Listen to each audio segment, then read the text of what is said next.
Նախ սկսեմ Աջափնյակի մետրոյից, որովհետև շատ տարատեսակ լրատվական դաշտում տեղեկատվություններ հայտնվեցին այն մասին, որ Աջափնյակի մետրոյի ծրագիրը, չգիտեմ, խափանվել է, փոխվել է, նմանատիպ բան չկա։ Նախ ուզում եմ վստահեցնել, որ Աջափնյակի մետրոյի կայարանի նախագիծը բոլոր փորձաքննությունները անցած պատրաստ է։ Եվ մասնավորապես այդ փորձաքննություններից մեկը, պարզ փորձաքննությունը, մեկից ավել տարի է տևել։ Այսինքն ինքը բավական բարդ պրոցես է եղել եւ շատ երկար մեկնաբանություններով վերադարձվել է նախագծողին, նախագծողը ինչ որ բաներ արձագանքել է, այդ պրոցեսը տևել է 1 տարուց ավել։ Եվ Աջափնյակի մետրոյի կայարանը հաջորդ տարի, այս մետրոյի կայարանի այդ նախագծի հիմքով պատրաստվելու է կառավարության հատուկ որոշում, որով որ մենք իրականացնելու ենք նախագծի ֆիդիկ կառավարման մոդել,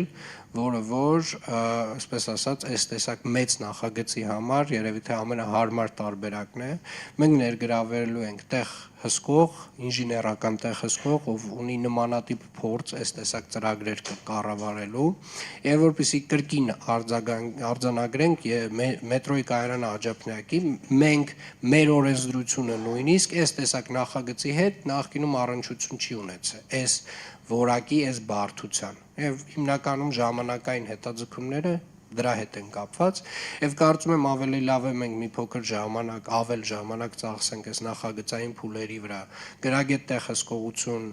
ունենալու վրա, որպեսզի հետագայում արդեն շինարարության ընթացքում կարողանանք կառավարումը ամբողջապես որակային տեսանկյունից եւ ժամանակային տեսանկյունից պահել վերահսկողության տակ։